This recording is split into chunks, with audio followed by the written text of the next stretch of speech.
Welcome to a chair yoga session. So firstly you're going to need a chair, obviously.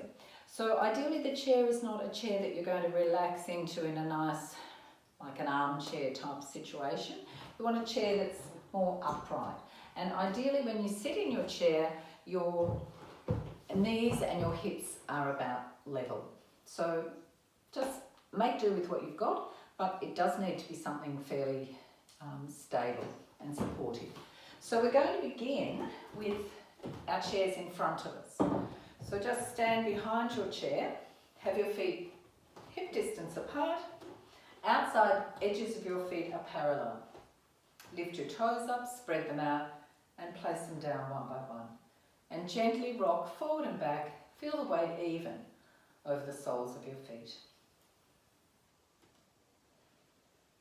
So grounding down,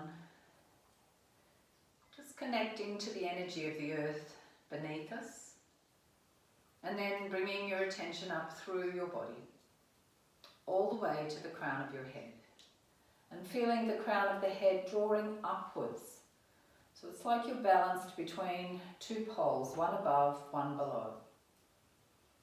Engaging through the muscles of your body, keeping yourself steady.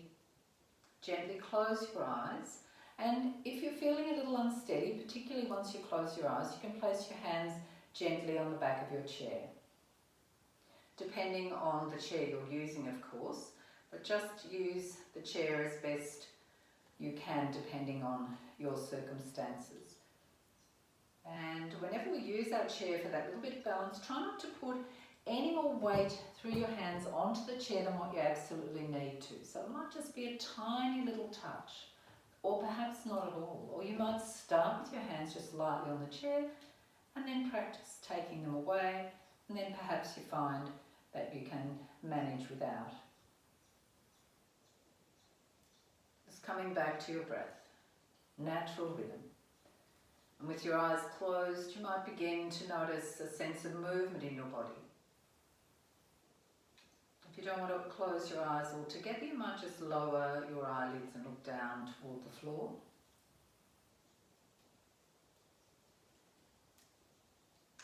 And as we move through this practice, please modify any movements that don't suit your body. So if you're working with injuries, modify. Be aware of what movements don't work well for you and do something different. As you're ready, turn your palms, spread your fingers, breathe in, bring your arms up, touch your palms. In the pause, backs of your hands touch, and breath out, arms come back down. And do that twice more.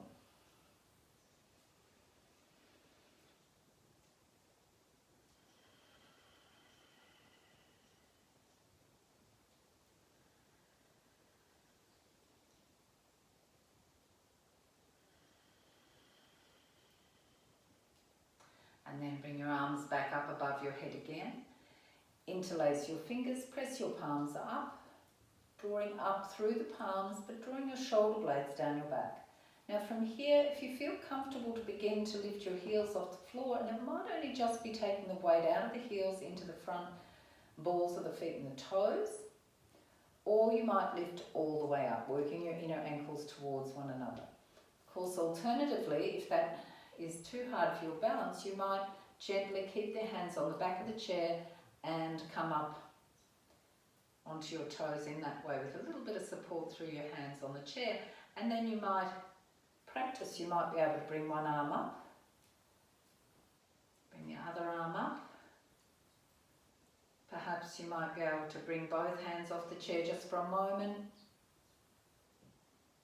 And then whatever position you're in, gently lowering back down, coming back into Tadasana.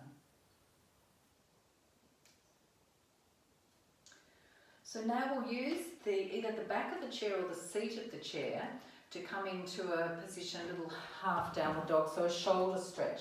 So I'm just going to move my chair so you can see, but you can move yourself around the chair obviously.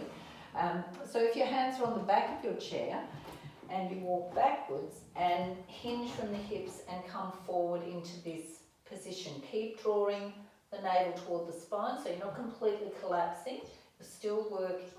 Or if you want to come into it a little more strongly, you might use the seat of your chair. Hinge forward, hands on your chair, walk away to your ankles or under your hips and come into this position. So you're getting a stretch through your shoulders, through your lower back, through the backs of your legs. Now if it's too strong through the backs of your legs, you might just bring a little micro bend into your knees.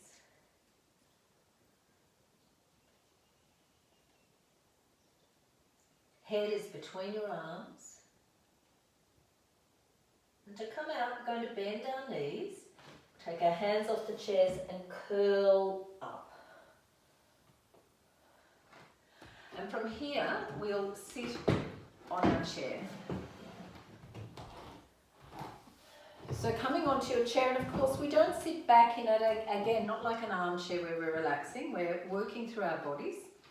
So sitting forward a little on your chair, feeling well supported but not slouching back in your chair. Ankles under your knees. Feet and knees are hip distance apart. Rest your hands lightly on your thighs. Lift your toes, spread them out and place them down. So this is Tadasana, sitting on a chair, mountain pose. So we're pressing down through our feet. So even if you're in a wheelchair, you can do Tadasana. Even if you can't stand up, you can do it sitting down. So we press down through our feet, feel that earth beneath us. And then take your attention up along your torso, through the crown of your head, shoulders are above the hips, and feel that lengthening through the upper part of our body, pressing down firmly through our feet. And we're going to move through some joint rotations. So again, make sure you are sitting enough on your seat that you're not going to slip off. So you can take both feet up and do this at the same time if you like. We can do one at a time. And if you're taking both, you might be leaning back, holding, or you can just keep your heels on the floor. That would be probably more sensible. So as we move through these joint rotations, you can keep your attention in the part of the body we're working. So when we start with our toes, you're really focusing on what you can feel in every little joint, in every little toe. And at the same time, maintaining a nice, steady, even breath. So as you're ready, scrunch and stretch. Scrunch, stretch. 5 times. And then take one foot off the floor and plantar flex, dorsiflex. You can use your hands to support the weight of your leg if you need to. Do that 5 times. And then we'll circle 5 times. In one direction. And 5 times in the other direction. And you might notice as we proceed that I'm very bad at counting. But don't get hung up on the numbers. We're trying to do work evenly on both sides. So just do your best in that regard.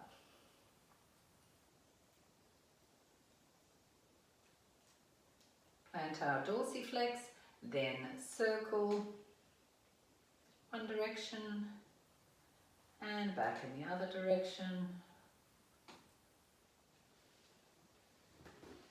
Coming back, both feet firmly planted on the floor.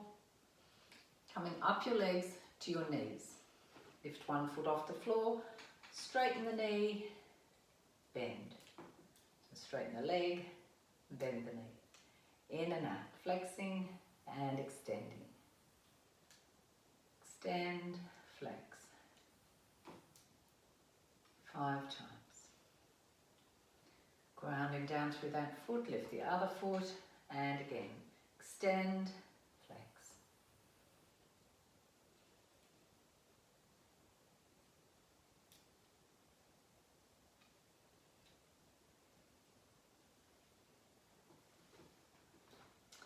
Coming back, both feet firmly planted on the floor, ankles under the knees. And think about your hip joints. Make sure your feet and knees are hip distance apart. Lengthen through your torso. And as you breathe out, hinge forward, bringing your chest between your thighs. And then breathe in, come up. So the movement's happening in the hips. The spine is staying straight. Come forward again. And this forward movement might be much smaller than this. It might be only coming forward a tiny little bit. If you've got something happening in your back that's stopping you from coming any further forward, that's fine. Just come to where you can. And then come back up into an upright position. So again, working into the hip. Now normally we try and just isolate one joint. It's very hard to get movement into the hip joint without involving the knee in some way. So bring that one knee up, the first side that you're using. And then let's think about moving into the hip joint. So you can use your hand on your leg, or you can just let the leg do its own thing, making a circle in one direction. Use your hand as much as you need to. It might be just to take some of the weight to support the leg.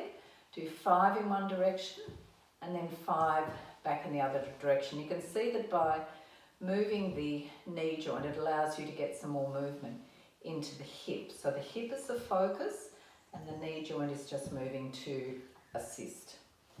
Coming back down. Move to the other side. Draw the knee nice and close, just to bring your attention into that hip joint. And then begin the movement.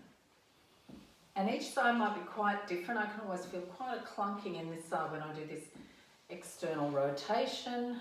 Just depends on our hips, which are very individual. 5 times in each direction. And back down. On a bit of an angle. So we're going to do a little twist now. So grounding down through your feet, breathing in, drawing up through the spine, breathing out, twisting. One hand on the outer thigh, the other hand, and again, depending on your chair, whatever suits your shoulder and your chair, you can help yourself into this twist. With the breath in, we lengthen through the spine, we lift out of the pelvis, and as we breathe out, we move into the space that we've created. Breathing in, lengthening, breathing out, twisting.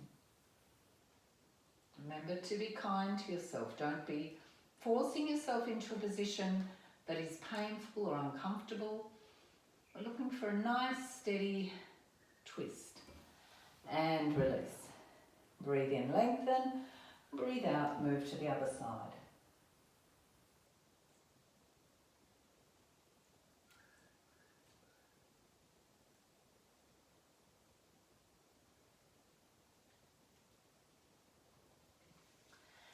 And releasing back around again. Excuse me. All right, so come back into that Tadasana, sitting on the chair, feet firmly planted, ankles under your knees, shoulders above your hips. Just take a moment to notice any sensations across the front of your belly, into your back, into your spine, following that twist. And then bring your arms up in front. And scrunch your hands into tight fists and then stretch. So you're feeling into your fingers. Lots of joints. So notice what you can feel. Each joint. Next time you bring your hands into fists, you can keep them there. You can either have your thumbs on the inside or the outside, doesn't matter. We're going to work into our wrists now, so beginning little circles in one direction. Back in the other direction. When you've done both directions, turn your palms up. Breathe in, breathe out, touch your shoulders. Working into the elbow joint.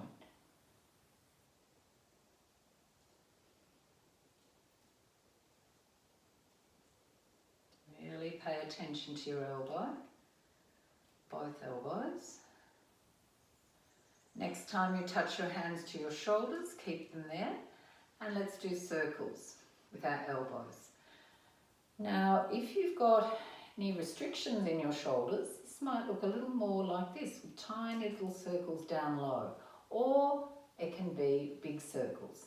And then we go in the other direction. So whether they're tiny circles or big circles, make sure you go in both directions. And then rest your hands on your thighs again. As you breathe in, draw your shoulders up to your ears. As you breathe out, let your shoulders relax. Breathe in. Breathe out. Breathe in. Breathe out. And then roll your shoulders in one direction and back in the other direction. And let your shoulders soften. Bring your chin towards your chest and gently take your chin toward one shoulder, back to the center, to the other shoulder, back to the center.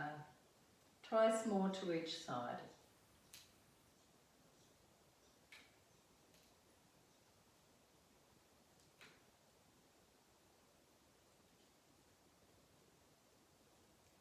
And then bring your chin up, come back into that neutral position. And then gently looking to one side, back to the center, to the other side.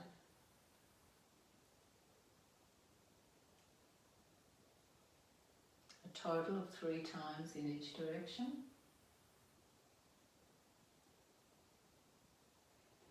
Come back to center.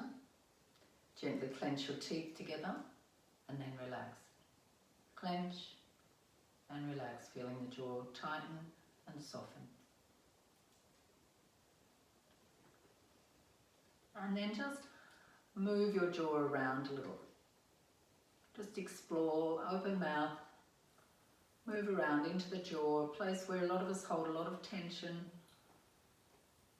into the jaw.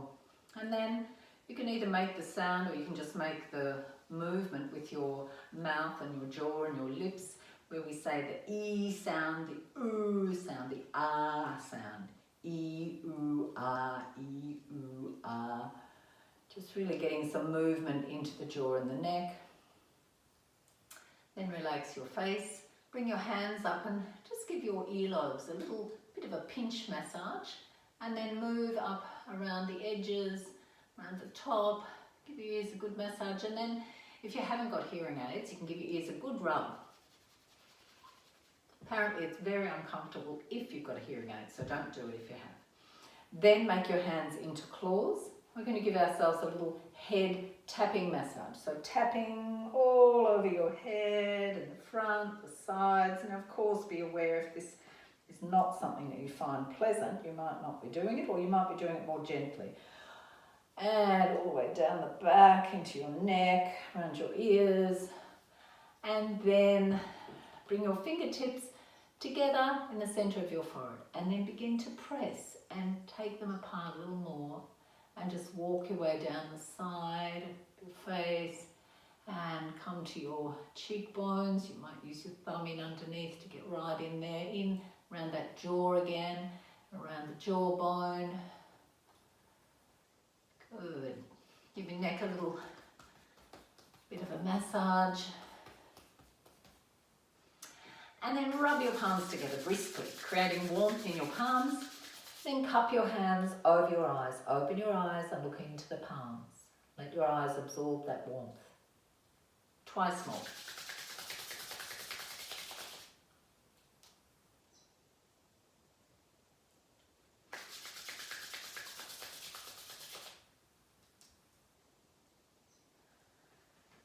And relax your hands down. Let them rest on your thighs. Gently close your eyes. And just notice your body, any sensations. Perhaps there might be parts of your body or all of your body that feel a little different. You might notice a sense of warmth, perhaps a tingling, just sort of a sense of aliveness that you might not have noticed earlier before we began our practice. Just keeping your eyes closed unless that is not comfortable for you, and if that isn't comfortable, just close your eyelids down, let them look down toward the floor. Bring your attention to your breath, so we can notice the sensations through our feet resting on the floor, hands resting on our thighs, buttocks on the chair. and feel the movement of your breath in and out of your body. Deepening the breath a little, keeping the inhalation and the exhalation the same length. And begin to notice the pause after the inhalation and the pause after the exhalation.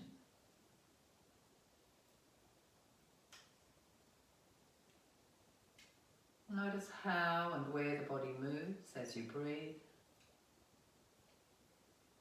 And next you finish your exhalation, just stay with the pause a little longer until you feel the actual urge that you need to breathe in.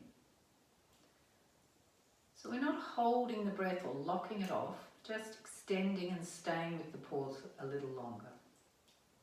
That's a regular breath in, a pause, regular breath out, and then stay with that pause a little longer until your body decides that you need to breathe in, pause, breathe out, stay with that pause. Just do 2 more extended pauses after the exhalation.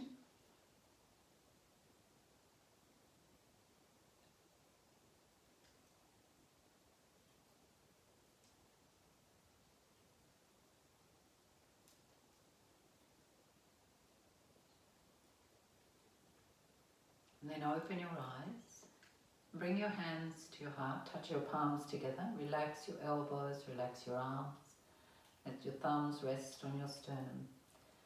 So you're in Anjali Mudra. Again, feeling your breath.